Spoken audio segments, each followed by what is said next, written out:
என்னுடைய முதற்கண் வணக்கத்தை தெரிவித்துக் கொள்கிறேன். அல்ஹம்துலில்லாஹ், இறைவனுடைய அருளால் நாம் ஒன்று கூடிய நேரம் இது, தருணம் இது என்று கடவுள் நினைத்திருக்கிறார். கடந்த நவம்பர் மாதம் 2ஆம் தேதி அன்று அனைத்து கட்சி கூட்டமும் நடைபெற்றது. அதில் நம்முடைய மாண்புமிகு முதலமைச்சர் அவர்கள் அனைத்து கட்சிகளையும் சேர்ந்த பிரதிநிதிகளை அழைத்து எஸ்ஐஆரில் என்னென்ன தவறுகள் இருக்கிறது, என்னென்ன செய்ய வேண்டும் என்று கூறிக்கொண்டிருந்தார்.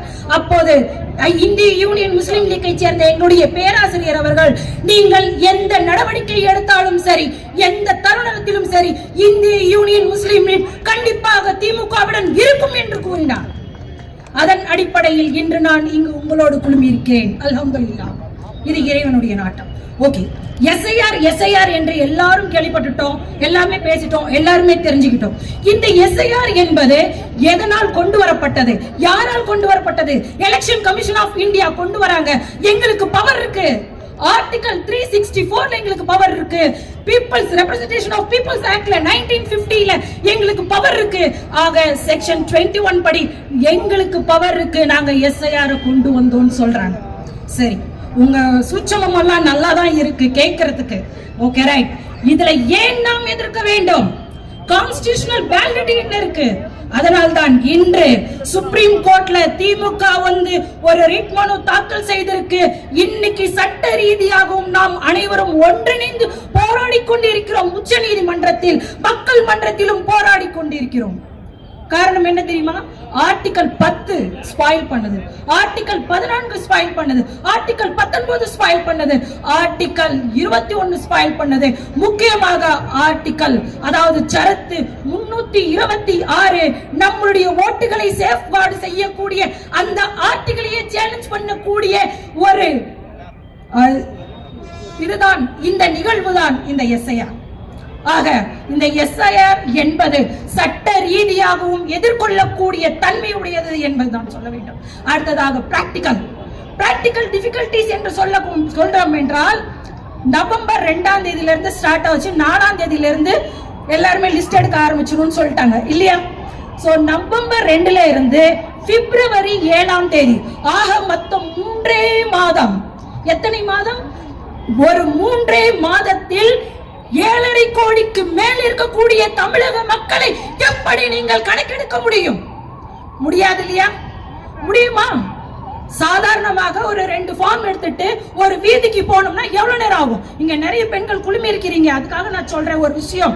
உங்களை வீட்டில் சமைக்கும் அப்படின்னு சொல்லிட்டா ஒரு வார்த்தை போதுமா? அதற்கு சமைக்க தேவையான அத்தனை திங்ஸும் தேவை.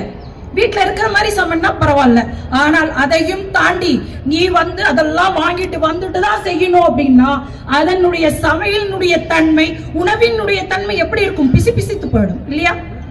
அந்த பிசிபிசிப்பு எப்படி போகுமோ அப்படித்தான் இந்த எஸ்ஐஆரினுடைய தீர்ப்பாகவும் முடிவாகவும் இருக்கும். அந்த டிராஃப்ட் இருக்கு பாத்தீங்களா, அந்த டிராஃப்ட் அந்த செக்ஷன் சொல்றாங்க, இந்த 3 மாசத்துல முதல்ல ஃபில் பண்ணணும். அந்த ஃபில் பண்ணி முடிச்ச உடனே அந்த ஃபார்ம் வாங்கி எல்லாம் ஃபில் பண்ணிட்டு கொண்டு போய் கொடுத்து, அதுல என்கொயரி கண்டக்ட் பண்ணி, அதுல நோட்டீஸ் கொடுத்து, ப்ரீ நோட்டீஸ் கொடுத்த உடனே அவங்க இன்னும் அப்ஜெக்ஷன் சஜஷன் எல்லாம் கொடுத்து நேம் ஆடிங் பண்ணி ஒரு டிராஃப்ட்டுக்கு அப்புறம் இவ்வளவு விஷயமும் வித்தின் 3 months. யார்கிட்ட? நீங்க நல்லாவே கேட்டிருக்கீங்க. SIR இப்ப அண்ணன் சொன்னாரு, ஸ்பெஷல் இன்டென்சிவ் ரிவிஷன். இது ஸ்பெஷல் இன்டென்சிவ் ரிவிஷன் அல்ல, special intention revision. Special intention என்ன? நோக்கம். ஆக உங்களுடைய நோக்கம் தான் என்ன?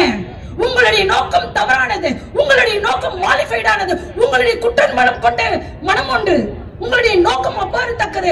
மக்களுடைய ஓட்டுக்களை நீங்கள் ஒழிக்க வேண்டும் என்ற தீய எண்ணத்தில் கொண்டு வந்த, தீய எண்ணத்திலும் நோக்கத்திலும் கொண்டு வந்த எஸ்ஐஆர் தான் இந்த எஸ்ஐஆர். அதுதான் உண்மை. ஆக எஸ்ஐஆரை எதிர்ப்பு எதிர்ப்பு எதிர்ப்பு எதிர்ப்பு என்பது நம்முடைய ஓட்டினுடைய உரிமை உரிமை உரிமை என்பதுதான் உண்மை. இது என் இது என் உரிமை, இது நான் காப்பேன். நம் மக்களோடு சேர்ந்து, நம்முடைய கட்சி தலைவர்களோடு சேர்ந்து நாம் போராடுவோம், ஒன்றிணைவோம், ஒன்று சேருவோம் என்று கூறுவதோடு முதலமைச்சர் அவர்கள் கூறியிருக்கிறார்கள், தமிழகம் போராடும், தமிழகம் வெல்லும் என்று. அந்த தமிழகத்தினுடைய போராட்டத்திலும் அதன் வெற்றியிலும் இந்திய யூனியன் முஸ்லிம் லீக் உறுதியாக இருக்கும் என்பதை நான் தற்போது கூறிக்கொள்கிறேன். அது மட்டுமல்ல, எல்லாரும் சொல்றாங்க 26 தேர்தல்ல திமுக அலை வீசுமா வீசுமா வீசுமான்னு இல்லை, இந்த கூட்டம் சொல்கிறது திமுக அலை வீசாது, திமுக சுனாமி வீசும் என்று கூறிக்கொண்டு வாய்ப்பளித்தமைக்கு நன்றி கூறி விடைபெறுகிறேன். நன்றி.